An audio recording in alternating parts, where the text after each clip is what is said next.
அவனுக்கு ரொம்ப விசிபிளா தெரியுற ஒரு விஷயத்தை தான் அவன் டைமுக்கான அந்த பேசிக் வேல்யூவா கன்சிடர் பண்றான். அது வேற ஒண்ணுமே இல்ல, சூரியன் உதிக்கிறது, சூரியன் மறையிறது. அப்ப ஒவ்வொரு பயிரும் எந்தெந்த காலத்துல போடணும், எந்தெந்த காலத்துல அறுவடை எடுக்கணும், இது எல்லாத்துக்குமே மாத கேலண்டர் பத்தல. அப்ப அவன் என்ன பண்றான், நம்ம வந்து குமரி கண்டம்ங்கிற கோட்பாடே கிடையாது, இது நடுவுல வந்து குழப்பிட்டு போயிட்டாங்க. ஓகே, பெரிய கான்டினென்ட் ஒண்ணு வரலாறுல வந்து குமரி கோடு தாங்க இருக்கு. கோடுனா மலைன்னு அர்த்தங்க. சாமி படங்கள் வச்சிருப்பாங்க, கூட ஒரு கண்ணாடி வச்சிருப்பாங்க. இந்த கண்ணாடியில இந்த மங்களகரமான விஷயத்துல நீயும் ஒரு மங்களகரமானவன். நீங்க சொல்லுவாங்க நியூ இயர் இது ரெசல்யூஷன். என்ன ரெசல்யூஷன் எடுக்க போற? குஷ்டு மட்டையாயிட்டு என்னடா ரெசல்யூஷன்?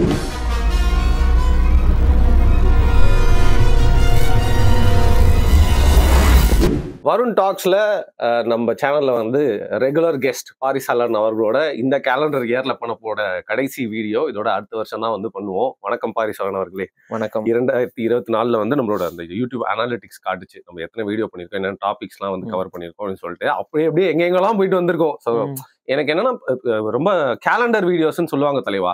நம்ம தீபாவளி, பொங்கல், கிறிஸ்துமஸ் ஒன்னுத்தையும் விடுறது இல்லை. பட் இது இந்த ஃபர்ஸ்ட் இயர் ஆஃப் பாட்காஸ்டிங்ல. ஸோ அதனால இது மாதிரி முக்கியம் அந்த பெஞ்ச் மார்க் வீடியோஸ்லாம் பண்ணிடணும்னு எனக்கு எப்பவுமே அந்த ஃபேசினேஷன் இருந்திருக்கு. டைம் எப்படி நம்மளை கட்டுப்படுத்துது? ஏன்னா சூரியன் மறைஞ்சி அதுக்கப்புறம் நிலா வருது, இருட்டாவது, எல்லாமே அதுவே நம்மளை கட்டுப்படுத்துது. அதுக்கப்புறம் அதை கணக்கிட நம்ம டைம்னு ஒன்று வச்சிருக்கோம். அந்த டைம் வந்து ஒவ்வொரு தான் வந்து டெவலப் ஆகி வாட்ச் வரைக்கும் இன்னைக்கு வந்திருக்கு. அதே மாதிரி தான் அந்த மாதங்கள், தேதிகள், அப்புறம் இயர்.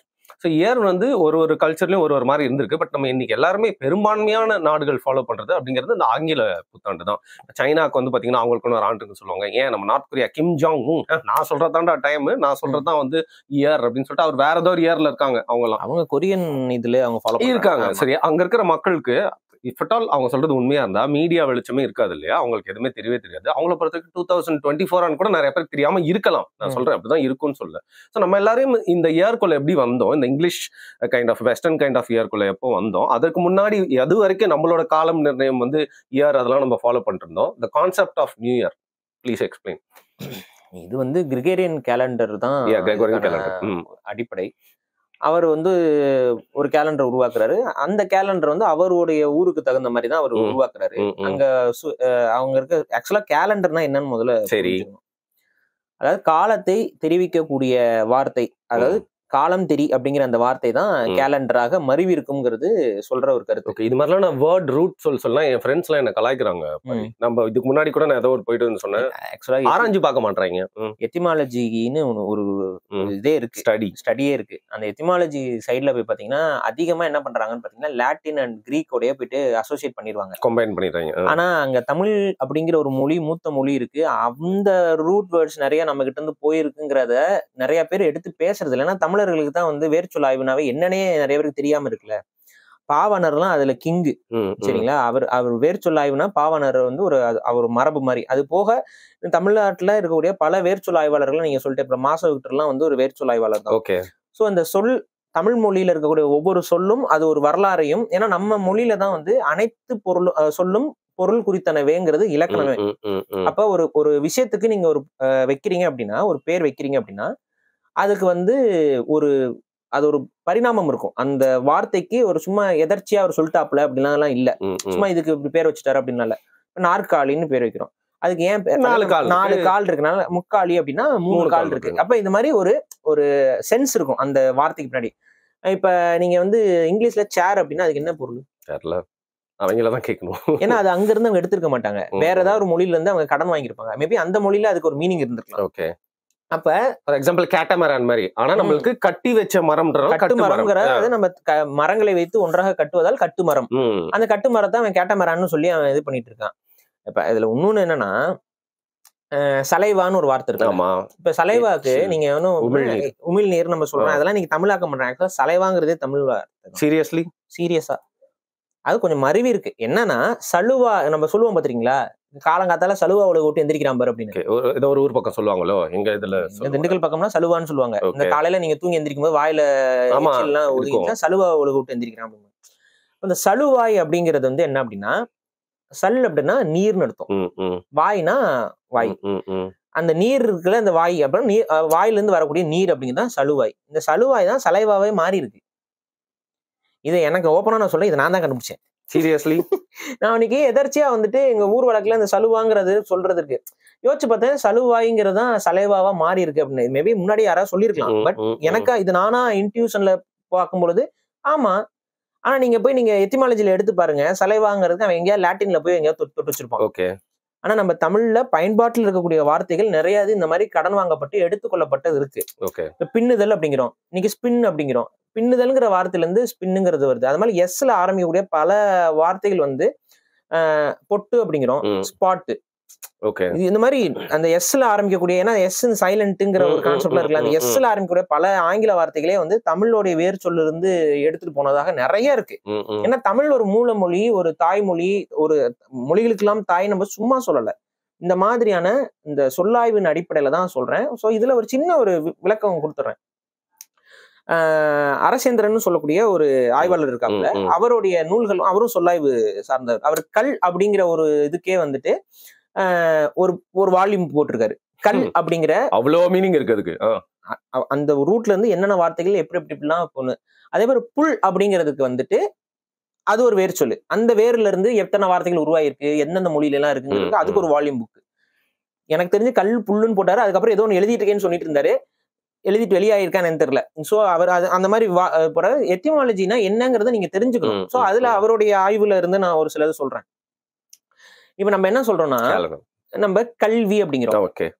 ஏன் இதுக்கு கல்வின்னு பேரு அப்படின்னா, ஆக்சுவலா ஆதிகால மனுஷன் கல் அப்படிங்கிறத கண்டுபிடிக்கிறான்.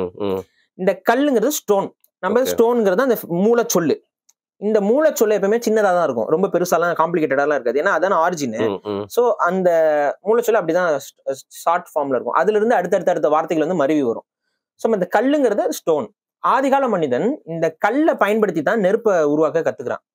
அப்ப இதுதானே ஃபர்ஸ்ட் டெக்னிக் அவன் கண்டுபிடிக்கிறது. இந்த டெக்னிக்கை வந்து அடுத்தவனுக்கு கத்து கொடுத்துருப்பான்ல, அப்ப அதுதானே ஃபர்ஸ்ட் எஜுகேஷன். அப்ப கல்லை பற்றியான விஷயங்களை கற்றுக் கொடுப்பதால் அதுக்கு பேர் கல்வி.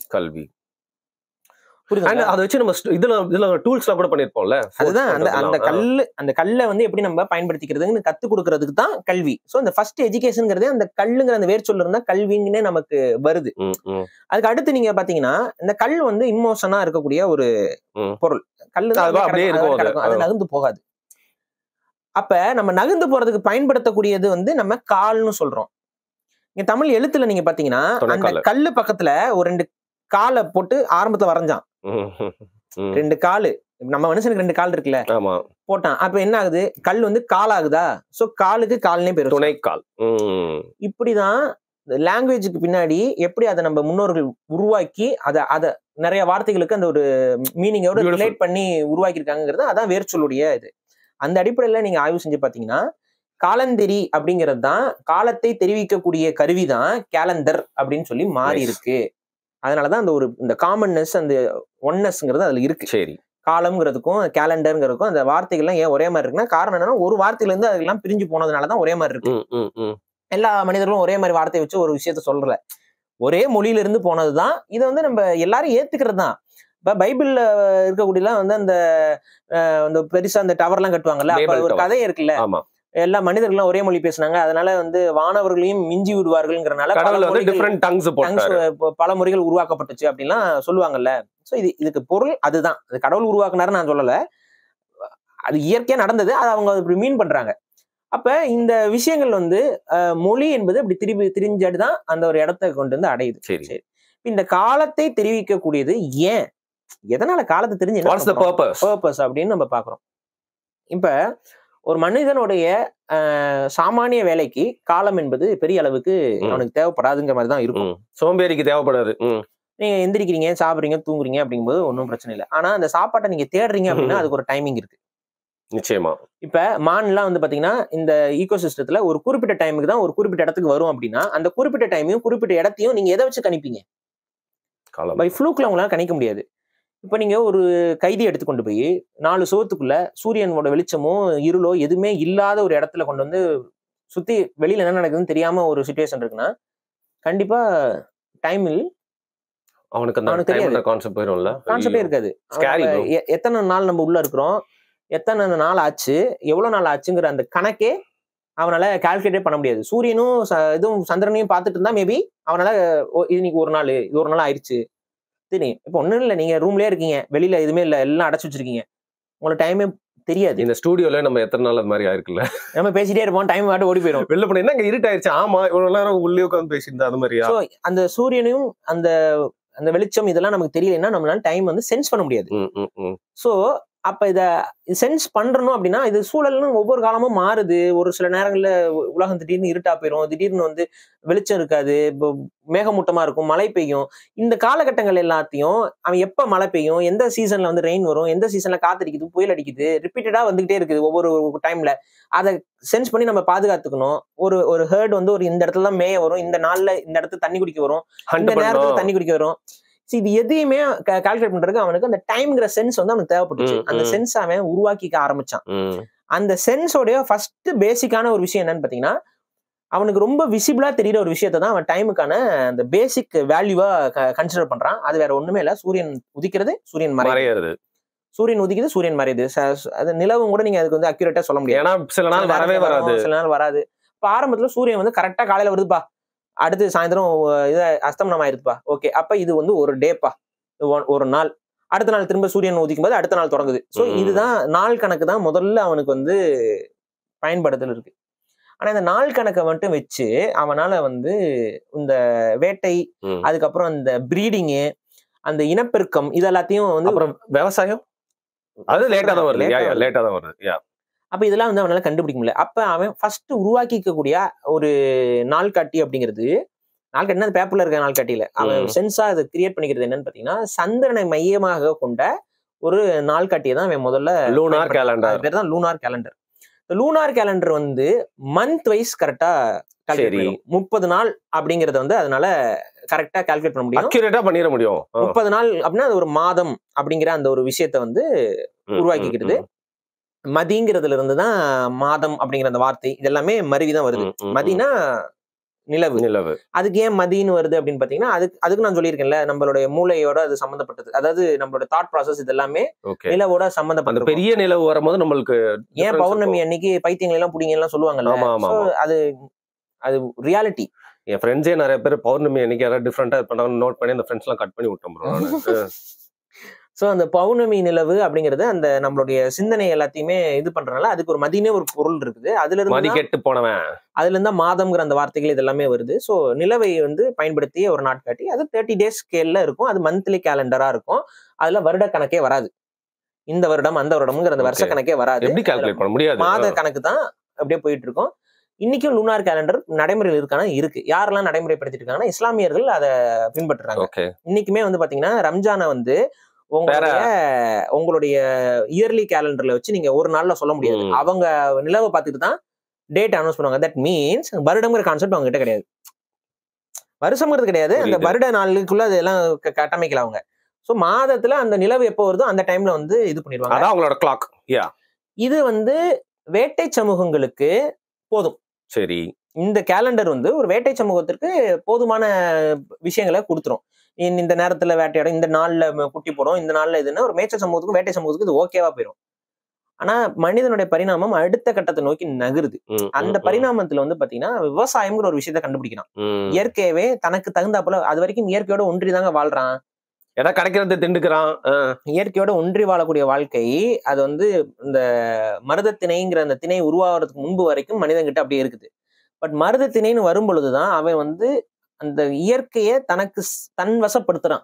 ஃபுட் ஷார்டேஜ் இருக்கு, அதுக்கு முன்னாடி வசப்படுத்துறான். அதாவது மேய்ச்சல் சமூகமா இருக்கும்போதே மாடுகள் ஆடுகள் எல்லாம் எடுத்து கொண்டு வந்து வளர்க்க ஆரம்பிச்சு தனக்கு பயன்பாட்டுக்கு கொண்டு வந்துடுறான். பட் அது வந்து பெரிய அளவு சேஞ்சஸா அவன் காட்டை அழிக்கணும்னு அவசியம் இல்ல. கேட்டலுக்கு அப்புறம் தான் அக்ரிகல்ச்சர் வருது. ஆமா, மேய்ச்சல் சமூகத்துக்கு அப்புறம் தான் அதெல்லாமே வருது. இவங்க என்ன பண்றாங்க, சரி விவசாயம் அப்படின்னு சொல்லி இறங்கும்போது முதல்ல அவனுக்கு எம்டி லேண்ட்ஸ் வேணும். இயற்கையில் அப்படி கிடையாது. சமதளங்கள் வேணும். இயற்கையில் அப்படி ஒன்றும் கிடையாது. அந்த சமதளங்கள் வந்து நிலையான தளங்களாக என்னைக்குமே இருக்காது. சரி, ஏன்னா சமதளங்கள்ல ஆறு வந்து எப்படி வேணாலும் டைவர்ட் ஆகி போயிட்டு இருக்கும். அப்ப அவன் ஆறு டைவர்ட் ஆகாம அவன் டேம் கட்ட வேண்டியது, இந்த வேலையெல்லாம் இயற்கையை வந்து ஆல்டர் பண்ற வேலையெல்லாம் வந்து எங்க ஆரம்பிக்குதுன்னா விவசாயம்ங்கிற ஒரு விஷயத்தை கண்டுபிடிச்சதுக்கு அப்புறம் தான் நடக்குது. ரிக்வயர்மெண்ட் எல்லாம் வருது ஒன்னொன்னா. அதுக்கப்புறம் தான் நம்மளோட கல்ச்சர்ல தனி சொத்துங்கிற ஒரு கான்செப்ட் எல்லாம் வருது. புரியுதுங்களா? குடும்ப முறைங்கிறது குறிஞ்சி முல்லையிலுமே இருக்குது. அது வந்து இந்த தனி சொத்து அடிப்படையில கட்டமைக்கப்படுறது. அந்த தனி சொத்து, அந்த பாரம்பரியம், அந்த மரபியல் எல்லாம் ரொம்ப இறுக்கம் பெறுறது. குடிவெளி குளங்கள் உருவாகிறது, இது எல்லாம் பல குடிகள் உருவாகிறது, இது எல்லாமே வந்து உங்களுக்கு இந்த மருதத்திணைங்கிற ஒரு விஷயம் வந்ததுக்கு அப்புறம் தான் உருவாகுது. இன்ஃபேக்ட் இந்த மாதிரியான வளர்ச்சிக்கு மருதத்திணை தான் சப்போர்ட் பண்ணுது. ஸோ இதை வந்து நீங்க மனிதர்கள் வந்து, ஏன்னா சில கம்யூனிஸ்ட்லாம் சொல்லுவாங்க ஆதிகால மனிதன் வந்து பாத்தீங்கன்னா தனி சொத்துங்கிற ஒரு விஷயம் இல்லாமல் இருந்தான் அப்படின்னு சொல்லிட்டு இருப்பாங்க. ஆனா ஒன்ஸ் என்னைக்கு மருதத்திணைன்னு வந்தாலும் அங்க தனி சொத்துங்கிறது தேவைப்பட ஆரம்பிச்சிருது. Concept is necessary. அப்ப இந்த மனித நாகரிக வளர்ச்சிக்கு வந்ததுக்கு அப்புறம் நீங்க திரும்ப வந்து பழங்குடி மக்களை வந்து எடுத்துக்காட்டா காட்டக்கூடாது. ஸோ தேர் லைஃப் வந்து கம்ப்ளீட்டா டிஃப்ரெண்ட். அவங்களுடைய வாழ்வியல் முறை என்பது நம்மளால வாழ முடியாது. இனிமே அந்த ஐடியாலஜியை கொண்டு வந்து இங்க இருக்கிற இடத்துல நீங்க பொருத்தவே முடியாது. கரெக்ட்.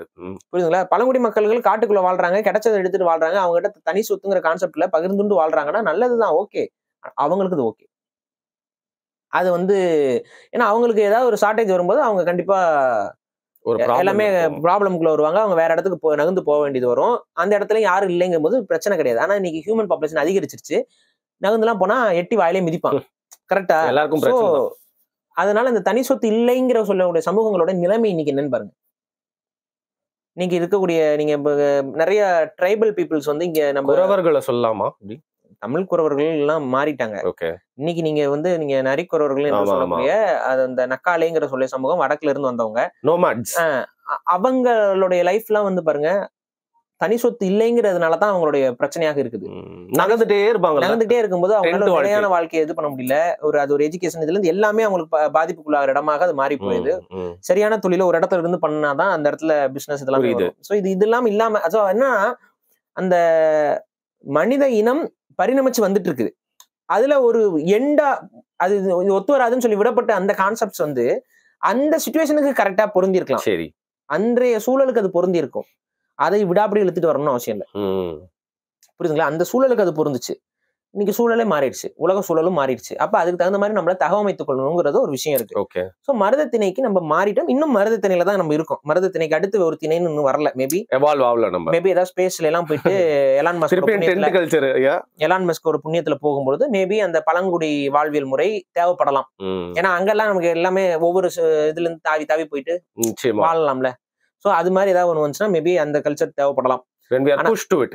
ஆனா இப்போதைக்கு வந்து மருதத்திணை அப்படிங்கிற இடத்துல நம்ம ரிஜிட்டான அந்த சொத்து இதெல்லாத்தையும் உருவாக்கு. அப்ப இந்த மருதத்திணைக்கு வந்த உடனே இந்த கல்ச்சர் அவன் உருவாக்கி இந்த விவசாய பூமியை அவன் உருவாக்கும் பொழுது அவனுக்கு இருந்த ஒரு பெரிய மேஜர் இஷ்யூ இந்த மாத கேலண்டர்ல சீசன்ஸ் அவனால கணிக்க முடியல. எப்ப மழை பெய்யும், எப்ப வெயில் அடிக்கும், எப்ப வறட்சி வரும், எப்ப புயல் அடிக்கும், இலையுதிர் காலம் எப்ப வரும், எதுவுமே அவனால வந்து அனலைஸ் பண்ண முடியல. அது மட்டும் இல்லாம இது வந்து எந்த வருடத்துல எந்த சீசன்ல பூ பூக்கும், எப்ப அது காய் வைக்கும், அது எப்ப விதைக்கணும். இப்ப ஒரு பூ பூக்கும், காய் வைக்கும், அதுக்கப்புறம் சீசன் மாறிடுச்சுன்னா அது காயாக மாறி பழமாக மாறதுக்கு முன்னாடி அந்த செடி பட்டு போயிடும். தானியங்களும் அதேதான். புரியுது. அப்ப தப்பான சீசன்ல வச்சீங்கன்னா அந்த செடி வளர்ந்து வரும்போது காலியாயிடும். அந்த விதையும் வேஸ்ட், அந்த எல்லாமே வேஸ்ட் ஆயிடும். அப்ப அது எப்படி கிடைக்கும் உங்களுக்கு ரிட்டர்ன்ஸ்? அப்ப அது கரெக்டான காலகட்டத்துல கரெக்டான பருவத்துல வச்சு அது கரெக்டான இடத்துக்கு ஹார்வெஸ்ட் பண்ணி எடுக்கிற இடத்துக்கு வரைக்கும் அது வரணும். அப்ப அந்த சீசன் வந்து அவன் வந்து கணிக்கணும். அப்ப ஒவ்வொரு பயிரும் எந்தெந்த காலத்துல போடணும், எந்தெந்த காலத்துல அறுவடை எடுக்கணும், இது எல்லாத்துக்குமே மாத கேலண்டர் பத்தல. அப்ப அவன் என்ன பண்றான், சூரிய நாட்காட்டியை உருவாக்குறான். அதான் சோலார் கேலண்டர். அது வரைக்கும் நாளை கணக்கிடுறதே சூரியன் தான். நாளை கணக்கிடுறது சூரியன் போய் வருது, அவ்வளவுதான். அதுக்கு அடுத்து வந்து மாதத்தை கணக்கிடுறது சந்திரன், லூனார் கேலண்டர். இது ரெண்டையும் மெர்ஜ் பண்ணி நாள் மாதம் ரெண்டையும் கலந்து கூட சீசனையும் கணக்கு வைக்கணும். சூரியனோட இன்னொரு எக்ஸ்ட்ரா இன்புட் எடுக்கிறான், ஈக்ரோனாக்ஸ். அதாவது எங்க போகுது, எந்த திசையில போகுது, சூரியன் வந்து ஈக்ரோனாக்ஸ். அது எப்படி அவன் கண்டுபிடிக்கிறான் அப்படின்னு பாத்தீங்கன்னா, படுத்து வானத்தை பார்த்துட்டு இருக்கான். ஒரு நாள் சூரியன் எப்படி வருது, கொஞ்சம் மாசங்கள் கழிச்சு பார்த்தா சூரியன் அந்த பக்கம் உதிக்குது, இன்னொரு சில மாசங்களும் அந்த பக்கம் உதிக்குது, அதுக்கப்புறம் திடீர்னு திரும்ப இந்த பக்கம் கொஞ்சமா டைவர்ட் ஆகுது. பாத்துட்டே இருக்கான், இது என்னது, ஒரு நாளைக்கு இங்க வருது, அப்புறம் அங்க போகுது, அங்க வருது, இங்க வருது. அப்ப அவன் கணக்கு எடுக்கிறான், அது அங்க இருக்கும்போது என்ன வருது, இது இங்க வரும்போது இங்க நமக்கு இங்க என்ன நடக்குது, இதெல்லாம் அவன் பாத்துட்டு இருக்கான். அப்புறம் அது ஏன் அதனால அங்க போகுது, ஏன் இதனால வருதுன்னு சொல்லி தட்சிணாயனம் உச்சநாயனம் சொல்லி அந்த ரெண்டு டெர்மினாலஜி உருவாக்குறாங்க. இந்த வட செலவு தென் செலவுன்னு சொல்லுவாங்க. இப்படி போயிட்டு திரும்ப இப்படி ரிட்டர்ன் ஆகுறது, இப்படி போயிட்டு ரிட்டர்ன் ஆகுற அந்த டைமிங் இருக்குல்ல, அதான் ஈக்ரோனாக்ஸ். அந்த ஈக்ரோனாக்ஸை கணக்கு பண்ணி இவங்க வந்து வருடங்களை பிரிக்கிறாங்க. அந்த வருட பிறப்பை வந்து ஈக்ரோனாக்ஸ் இது கணக்குல வச்சுதான் சொல்ல ஆரம்பிக்கிறாங்க. அந்த பிக்சர் கூட பாத்துருப்பீங்க, அந்த டைம்ல ஒரு வருஷம் ஃபுல்லா எடுத்த ஒரு வருஷம் இப்படி போயிட்டு அப்படி ரிட்டர்ன் ஆகுது பாத்தீங்களா. அந்த ரிட்டர்ன் ஆகுற அந்த டைம் இருக்குல்ல, இங்க இருந்து ஆரம்பிக்குது, இப்படி போயிட்டு வரும். திரும்ப இங்க இருந்து சூரியன் இப்படி போகும், திரும்ப இப்படி வரும். இதுக்கு ஆகிற டைம் தான் 1 வருஷம்னு வச்சுக்கலாம். இப்படி போயிட்டு இப்படி வர்றதுக்கு ஒரு டைம் இருக்குல்ல, இது 1 வருஷம் சுழற்சி. அதுக்கப்புறம் இங்க இருந்து திரும்ப ஸ்டார்ட் ஆகி போறது அது 1 வருஷம். அவன் வந்து இப்படி பாத்துக்கிறான், இந்த ஒரு ஃபுல் கம்ப்ளீட் சைக்கிள் அடிக்கணும்னா அது 1 வருஷம்ட்டு. அப்ப இந்த நியூ இயர்ஸ் வந்து அவன் என்ன பண்றான், எய்தர் அந்த பக்கம் வைக்கணும் இல்ல இந்த பக்கம் வைக்கணும். அப்ப அவன் சீசனுக்கு தகுந்த மாதிரி ஒரு பக்கம் வச்சு நியூ இயர்ஸை ஒவ்வொரு கல்ச்சரும் அவன் நாட்டுக்கு தகுந்த மாதிரி ஃபாலோ பண்ண ஆரம்பிக்கிறாங்க. இதை வந்து என்னுடைய கருத்துப்படி இந்த தமிழர்கள் தான் ஆரம்பத்துல வருட கணக்குகளை வந்து கண்டுபிடிக்கிறாங்க. இந்த வருட கணக்கோட வச்சு, ஏன்னா விவசாயம் தான் இங்க முதல்ல தோன்றுது. நம்மளுக்கு இப்ப வரும்ல, பொங்கல் வருது. அப்ப இதை வச்சு அவங்க தீர்மானிக்கிறாங்க, இந்த முறையில ஒரு வருட பிறப்பு அப்படின்னா அது தமிழர்களுக்கு சித்திரை வருட பிறப்பு தான். சரியா? சாரிங்க, ரொம்ப சாரி. எந்த இங்கிலீஷ் மந்த்னு சொன்னாதான் புரியும் எனக்கு. ஏப்ரல் 14 வரும் உங்களுக்கு. அதான் கொண்டாடிட்டு இருந்தோம். சோ சித்திரை இது. ஆனா இதுவும் எக்ஸாக்டா கரெக்டா அப்படின்னு பார்த்தீங்கன்னா கிடையாது. இன்னைக்கு வந்து நீங்க ஏப்ரல் 14 தான் வருட பிறப்பை கணிக்க முடியுமான்னு பார்த்தா அது பண்ண முடியாது. ரீசன்னா மாறிடுச்சு. சோ அன்னைக்கு அதை வச்சு, அதான் அன்னைக்கு எப்படி அந்த வருடத்தை எல்லாம் கணக்கு பண்ணாங்கன்னா அவங்க வந்து உட்காந்து கணக்கு பண்ணுவாங்க. சோ ரிட்டனா ஒரு கேலண்டர் வச்சுட்டு அதை வந்து மேட்ச் பண்ணிட்டு இருக்க மாட்டாங்க. அக்யூரசி பின்னாடி போவாங்க அவங்க. ஆமா, இந்த ஏன்னா அப்பதானே விவசாயத்தை கரெக்டா பண்ண முடியும். நீங்க வந்து இயற்கையை பார்த்து தானே நீங்க அதை எடுத்துக்கணும். இன்னைக்கு அந்த முறை வந்து கைவிடப்பட்டுருச்சு. அப்போ நீங்க சொல்லும்போது எனக்கு இன்னைக்கு தமிழ் கேலண்டர் எப்படி பண்றாங்க அப்படின்னு பாத்தீங்கன்னா, இது இன்னைக்கும் வந்து இந்த இதை பார்த்து பண்றவங்களும் இருக்கிறாங்க. ஆனா ஆக்சுவலா என்னன்னா, இங்கிலீஷ் கேலண்டர்ல இருக்க டேட்ஸுக்கு ஈக்குவலன்ட் டேட்ஸா இங்க மாத்தி வச்சிருக்காங்க. அந்த ஈக்குவலன்ட் டேட்ஸ் அப்படியே போட்டு எடுத்து கொடுத்துறது. இது இந்த டேட் வரும்போது இந்த டேட், இந்த டேட் வரும்போது இந்த டேட் அப்படின்னா உங்களுக்கு சித்திரை வந்து எப்படி கரெக்டா மெயின்டைன் ஆகும். அப்ப இங்க என்ன பிரச்சனை அப்படின்னா, நம்ம சரியான சித்திரை மாசம் எதுங்கிறதே இன்னைக்கு நமக்கு தெரியல. சித்திரை 1 தான் நமக்கு புத்தாண்டு. அப்ப அந்த சித்திரை 1 தான் அந்த புத்தாண்டு அப்படிங்கும் பொழுது அதை நீங்க வந்து கரெக்டா கணக்கிடுறதுக்கான அந்த ஒரு இது தள்ளி போயிருச்சு. இதுவும் வந்து பாத்தீங்கன்னா இந்த சித்திரை, இந்த வைகாசி, இந்த இதெல்லாம் இருக்குல்ல, இதுவும் வந்து பாத்தீங்கன்னா இன்னொரு அடுத்த படிநிலையாக நட்சத்திரத்தை வந்து மையப்படுத்தி இன்னும் அக்யூரசிக்காக நட்சத்திர பேட்டர்ன்ஸ் வச்சுதான் இந்த மாதங்களை நம்ம உருவாக்கி இருக்கிறோம். அப்ப இது எல்லாமே தமிழர்களுடைய அந்த விண் சார்ந்த அறிவையும் அது சார்ந்த ஒரு புரிதலையும் ஏற்படுத்தக்கூடிய ஒரு வரைமுறை, அஸ்ட்ரானமிக்கல் நாலேஜ். இது இருந்தா தான் விவசாயம் பண்ண முடியும். இதை கரெக்டா பண்ணிட்டு, எனக்கு தெரிஞ்ச ஒரு பேர் எனக்கு சரியா ஞாபகம் இல்ல, ஒரு நபர் வந்து அதுக்கு ஒரு நாட்காட்டிய உருவாக்கி அந்த நாட்காட்டி வந்து அவர் வீட்டுல அவரோட இதுலயே வந்து இப்ப யூடியூப்ல தான் ஒருத்தர் அவர் பாத்தீங்கன்னா ஒரு சின்னதா சிமெண்ட்ல ஒரு மேடை மாதிரி கட்டி அதுல வந்து டயல், சன் டயல் இதெல்லாம் வச்சு அப்புறம் அந்த மாதத்தை கணக்கு பண்றதுக்கெல்லாம் கணக்கீடுகள்லாம் வச்சுட்டு அதன் மூலமா நட்சத்திரத்தை எல்லாம் இதெல்லாம் கரெக்டா பார்த்து விவசாயம் பண்ணிட்டு இருக்காரு. யாரையும் சொல்ல போறதுலாம் இந்த நேரத்துல விதைக்கணும், அதெல்லாம் அந்த மரபறிவு நம்ம கிட்ட இருக்கு. அந்த மரபறிவை பயன்படுத்தி இந்த கரெக்டான அந்த டேட் டைமிங்கை கால்குலேட் பண்ணி நம்ம விவசாயம் பண்ணும்போது கரெக்டா அந்த சீசனல் இதுல கரெக்டா நம்ம போட்டு எடுத்துக்கலாம். இன்னைக்கு வந்து அது குழம்பி இருக்கனாலதான் விவசாயிகள்னால கரெக்டா அதை பண்ண முடியலங்கிறது. இல்ல, சில நேரத்துல அதை நம்ம குளோபல் வார்மிங் அப்படின்னு சொல்லிடுறாங்க. அது பாட்டு கரெக்டா வர வேண்டிய நேரத்துல வரும். நம்மளோட அக்யூரசி தவறுதனால கன்ஃபியூஸ் ஆகிட்டே போகுது. குளோபல் வார்மிங் அது இருக்குங்க. பட் நான் சொல்றேன், இது வந்து பாத்தீங்கன்னா பாருங்க, சீசன் எல்லாம் மாறிடுச்சு அப்படின்னு கிடையாது. நம்ம கரெக்டா கணிக்கிறதே இல்ல. இப்ப நம்மளோட கணிப்பு வந்து ரொம்ப தவறா போய்கிட்டே இருக்கு, ரொம்ப தள்ளிட்டே ஆயிடுச்சு. கிட்டத்தட்ட 15 நாளைக்கு மேல நம்ம தப்பா போயிட்டு இருக்கோம். அவ்வளவு நாள் தள்ளுதுன்னா நம்ம எவ்வளவு வருஷமா தள்ளி இருக்கோம்னா 2000 வருஷமா தப்பா பண்ணிட்டு இருக்கோம். ஓகே, புரியுதுங்களா? எங்கேயோ போயிருச்சு ப்ரோ. இதுதான் இங்க பிரச்சனை. சோ இதை வந்து நம்ம அடுத்து அன்னைக்கு இருந்த அந்த மரபறிவோடய மாற்றி இருக்கணும். ஆனா தமிழ்நாட்டில் நடந்த அரசியல், இங்க நடந்த வெவ்வேறு படையெடுப்புகள் இதெல்லாம் வந்து பாத்தீங்கன்னா அந்த மரபை வந்து அடுத்த கட்டத்துக்கு கடத்தி கொண்டு போறதுக்கு ஆட்கள் இல்லாமல் போனதுனால குழம்பி இன்னைக்கு வந்து என்ன பண்ணிட்டோம், ஒரு மரபு ரீதியா சித்திரை 4 நமக்கு புத்தாண்டு, சித்திரை 1ஆம் தேதி நமக்கு புத்தாண்டு. அப்ப சித்திரை 1 எப்ப வருது, நம்ம இன்னைக்கு என்ன பண்றோம், இங்கிலீஷ் கேலண்டர்லாம் என்ன டேட்ல அது வருதோ ஏப்ரல் 14 தான் எப்பவுமே. ஏப்ரல் 14 தான் சித்திரை 1. ஆனா நம்ம அதை வெரிஃபை பண்ணீங்கன்னா ஒர்க் அவுட் ஆகாது, இருக்காது. நீங்க அன்னைக்கு ஆக்சுவலா சித்திரை 1 அன்னைக்கு நீங்க ஒரு குச்சியை நீங்க நடுறா இது நிப்பாட்டி 12 மணிக்கு நீங்க பாத்தீங்க அப்படின்னா அது அந்த கோடு கரெக்டா ஸ்ட்ரைட்டா இருக்கணும். புரியுதுங்க. அந்த கோடெல்லாம் நகர்ந்து இருந்துச்சுன்னா அது கரெக்டா இல்ல. அப்ப அந்த அக்யூரேட் இல்ல, நீங்க அக்யூரசி இல்ல. சோ இதுதான் இங்க இருக்க பிரச்சனை. இதை நம்ம சரி செஞ்சானாதான் அந்த வருஷம்ங்கிற அந்த இதுதான் உங்களுக்கு புரியுதுல, இந்த கான்செப்ட். அந்த வருஷத்தை எதுக்கு உருவாக்குனாங்க, அந்த வருஷத்துடைய கான்செப்ட் எப்படி இருக்குது அப்படிங்கறத நான் சொல்லிட்டேன். பட் பிரிட்டிஷ் இன்வேஷனுக்கு அப்புறம் தான் நம்ம இதுக்குள்ள வரோமா? பிரிட்டிஷ் கேலண்டர் அதெல்லாம் வந்து வெள்ளக்காரன் உள்ள வந்ததுக்கு அப்புறம் அவனுடைய இதுல இன்ஃப்ளூயன்ஸ் இல்ல. அது வரைக்கும் நீங்க சொல்ற மாதிரி தான் பண்றோம். அது வரைக்கும் இப்பவும் சித்திரை தானே நம்ம வந்து வருட பிறப்பா கொண்டாடுறோம். பாருங்க, இப்ப என்ன மாதிரி விஷயங்கள் எனக்கு அதெல்லாம் காதுல அடிபடும்னா, இந்து பண்டிகைகளுக்கு நீங்க சில வார்த்தை இந்த மாசம் தை வந்துச்சு, இது அப்புறம் இந்த அம்மனுக்கெல்லாம் சில இதெல்லாம் வரும். அந்த மாதிரி டைம்ல தான் எனக்கு அட்லீஸ்ட் காதுலையாவது இந்த மாதத்தோட பேர் அடிபடுதுங்க. அதை தாண்டி இதுக்கான தேவையே இல்லாம போயிடுச்சுல என்னோட நடைமுறை வாழ்க்கை. வாழ்க்கை. அதைத்தான் நம்ம திரும்ப கொண்டு வரணும். நம்ம குழந்தைங்க படிக்கும்போது இங்கிலீஷ் மன்ஸ் படிக்கும்போது தமிழ் மன்ஸையும் அவங்க படிக்கணும். நம்ம படிக்கிறாங்க, மறந்துடுச்சு. இல்ல ரொம்ப எல்லாம் படிக்கிறதுல தமிழ் மொழியில மட்டும் தான் படிக்கணும். அது ஆக்சுவலா காமனால படிக்கணும், அது பொதுவால படிக்கணும். அது மொழிக்கு சம்பந்தப்பட்டது மாதிரி படிக்க கூடாது. அது நம்மளுடைய சயின்ஸ், நம்மளோட நாலேஜஸ் வந்து நம்ம பொதுவா தானே படிச்சிருக்கணும். அதை பொதுவா படிக்கிறதுல இங்க இருக்கிற அரசியல் வந்து போட்டு குழப்பி இதெல்லாம் கொஞ்சம் பிராமின்ஸோட கம்பேர் பண்ணி குழப்பி வச்சு எதெல்லாம் அரசியல் பண்ணணும்னு தப்பு தப்பா பண்ணி நம்மளுடைய ஒட்டுமொத்த அறிவியலையும் கொண்டு போய் அடமான வச்சுட்டாங்க.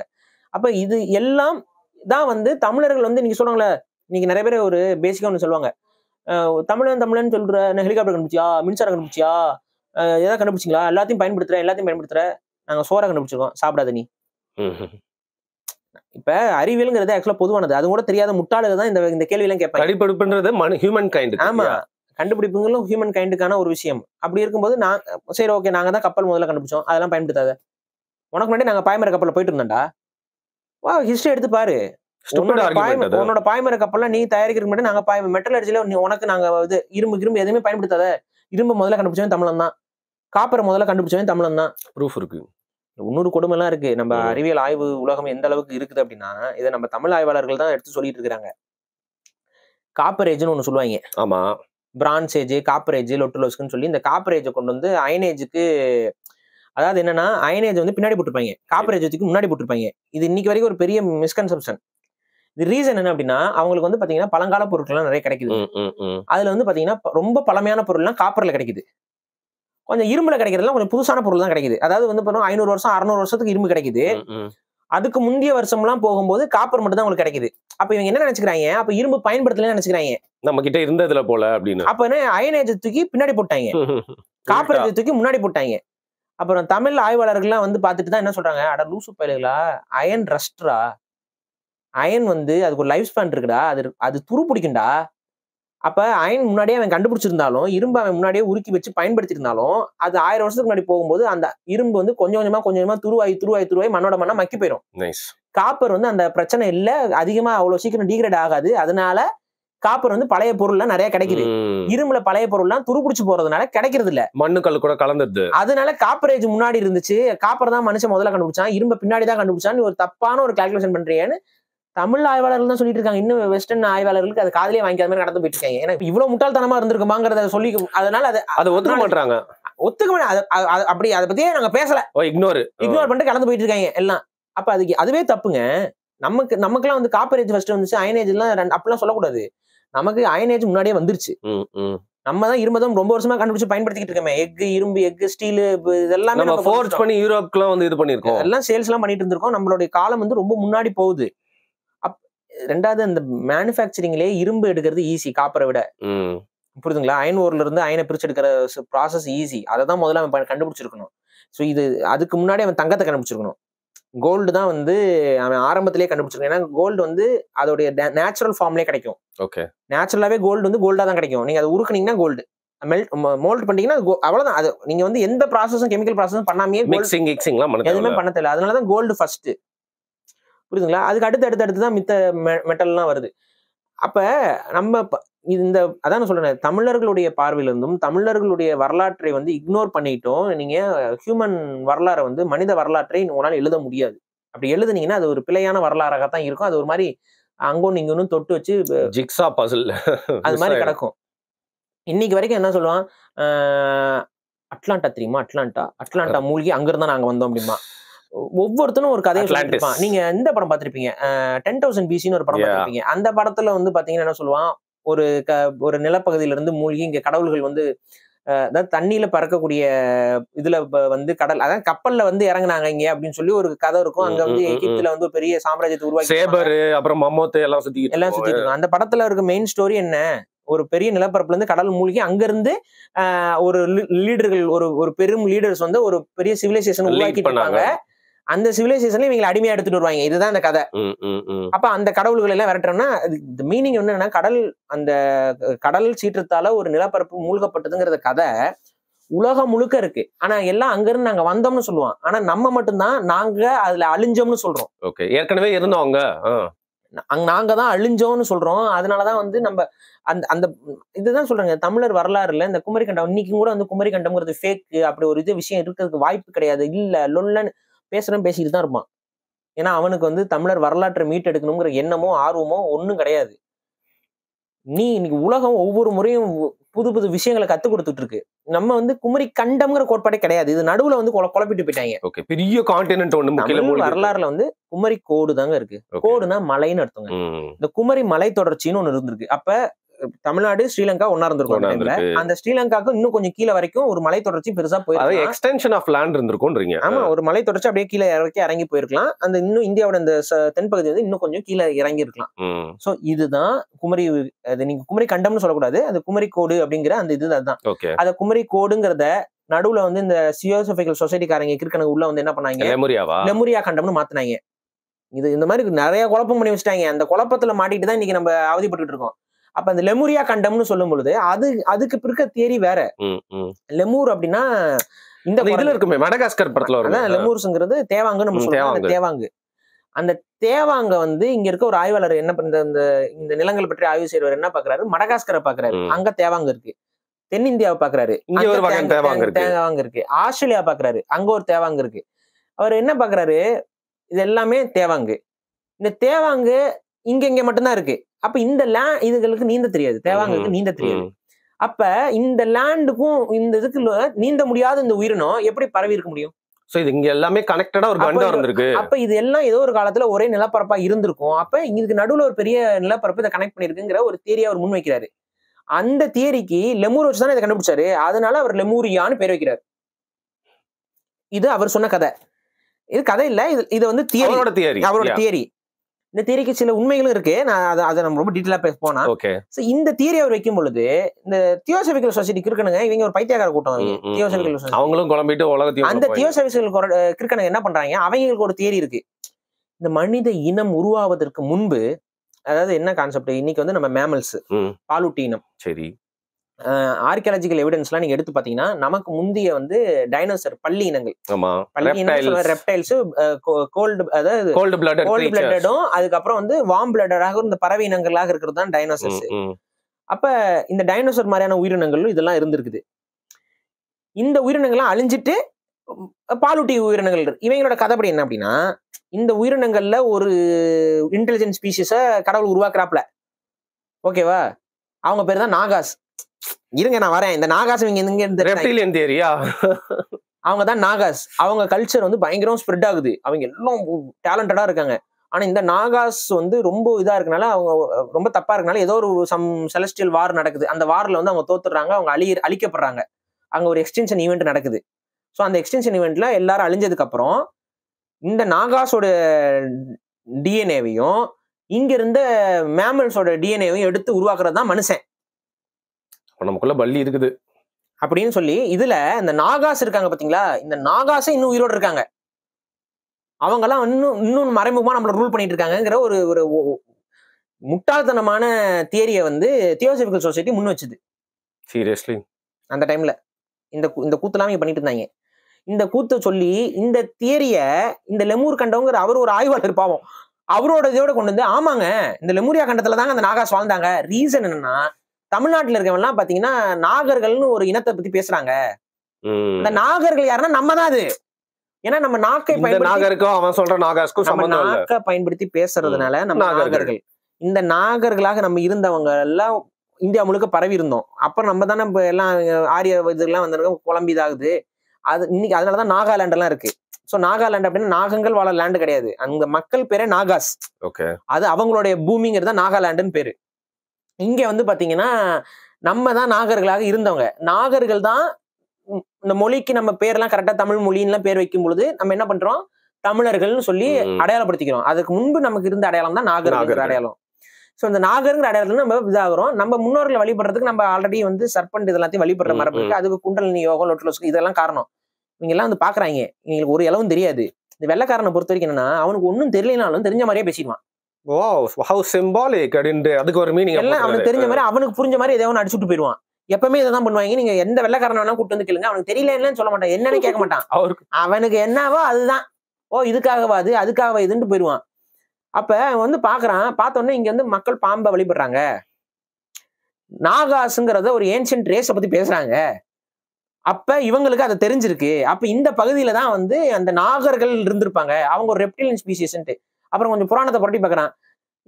இவங்க வர்றதுக்கு முன்னாடி அங்கிருந்து வந்த ஒரு உடான்ஸ் கதையை உருட்டி வச்சவங்க அவங்க கதையை எடுத்து பார்க்கும்போது அவங்களும் வந்து பாத்தீங்கன்னா பாதாள லோகம், மேல் லோகம், லட்டு லோகம், அந்த எல்லாம் பாம்பு எடுத்தாங்க, அமுதம் கிடைஞ்சான்னு பண்ண உடனே அவங்க ஸ்பேஸ் எங்கேயோ போய் கதையை உருவாக்கி குப்பை அதை அப்படியே வாந்தி எடுத்த மாதிரி எடுத்து விட்டு அப்படி உருவாக்கிட்டாங்க.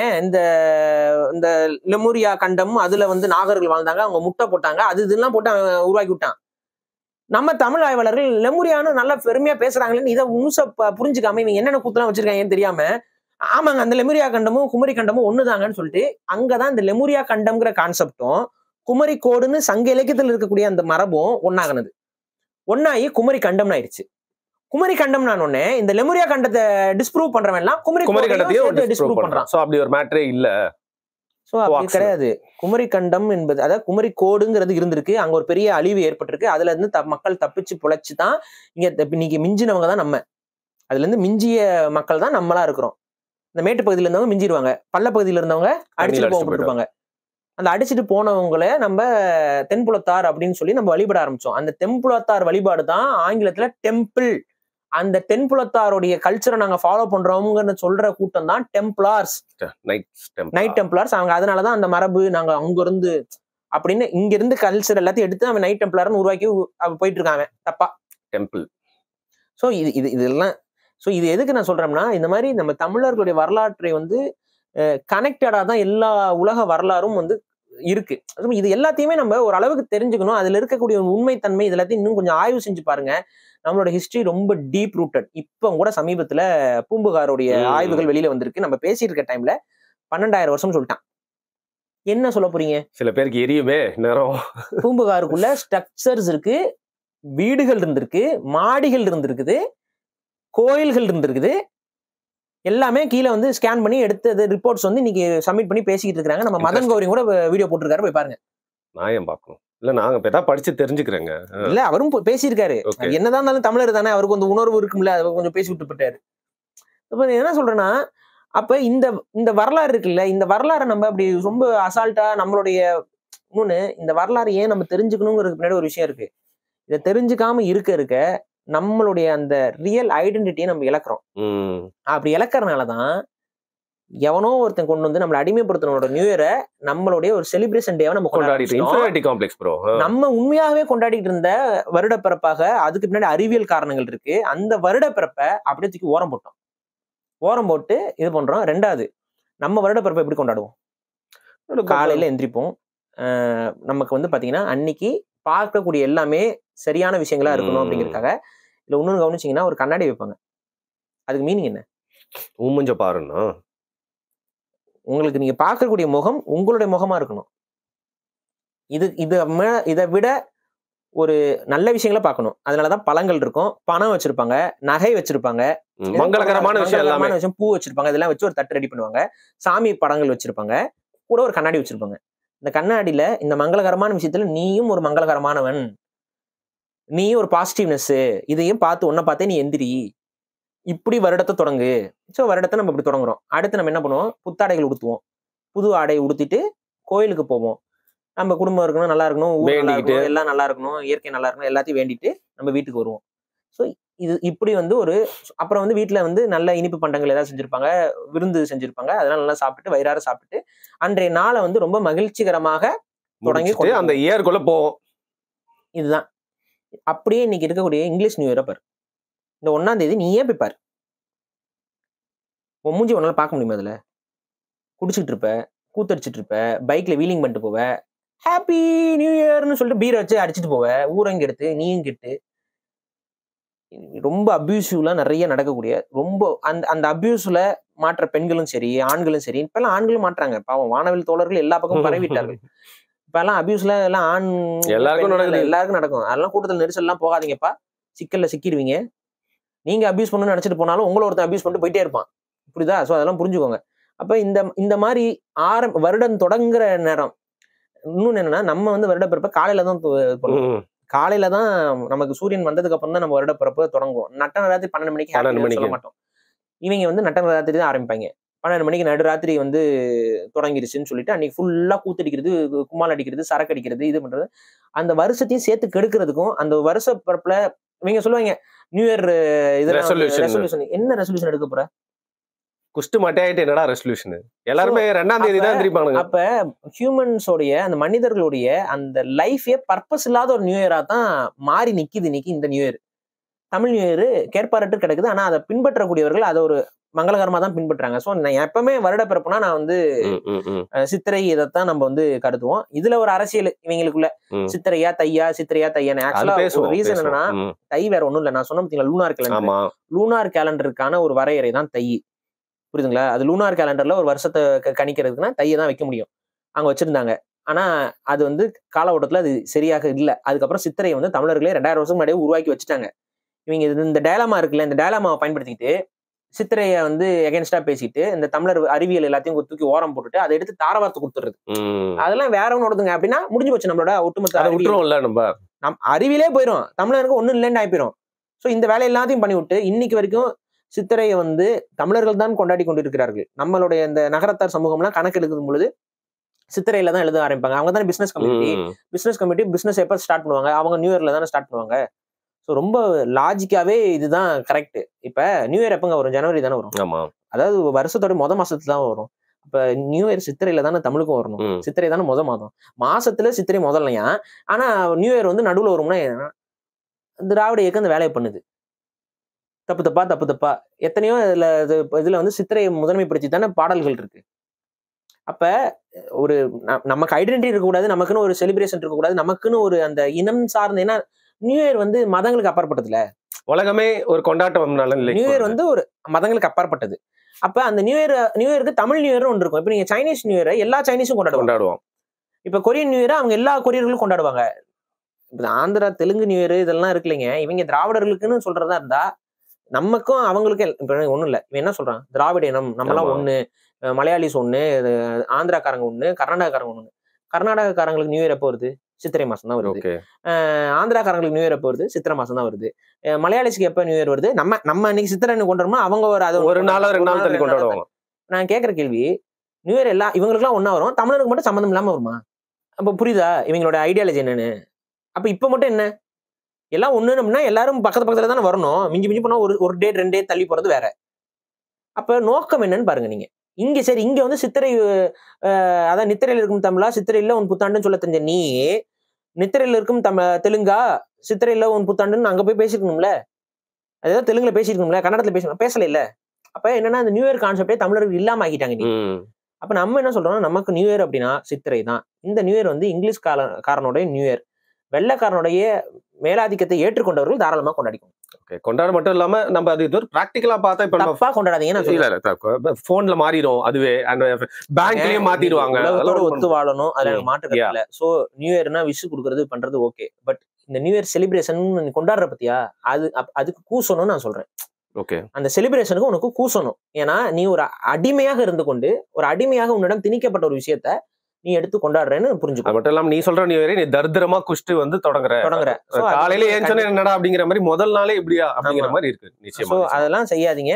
எந்த ஒரு இதுவும் புத்தாண்டு அப்படின்னு நீங்க கன்சிடர் பண்ணீங்கன்னா அதை சரி அதுக்குன்னு ஒரு முறை இருக்குல்ல, முடிஞ்ச வரைக்கும் அந்த முறையில கொண்டாடுங்கிறத நான் சொல்றேன். Okay nice. இப்போ நியூ இயர் எல்லாருமே கொண்டாடி இருப்போம். இந்த ஒரு ஆங்கிள் யாரும் யோசிச்சிருக்க மாட்டோம். அதனால தான் இந்த டாபிக் நான் சூஸ் பண்ணேன். நான் எதிர்பார்த்ததோட நிறைய இன்ஃபர்மேஷன்ஸ் இருக்கு. இந்த இன்ஃபர்மேஷன்ஸ் எல்லாம் வந்து இன்ஃபர்மேஷனா முடியாம நிறைய தூண்டுகோலா வந்து மாறும் அப்படின்னு நான் நம்புறேன். மிக்க நன்றி பாரு. நன்றி.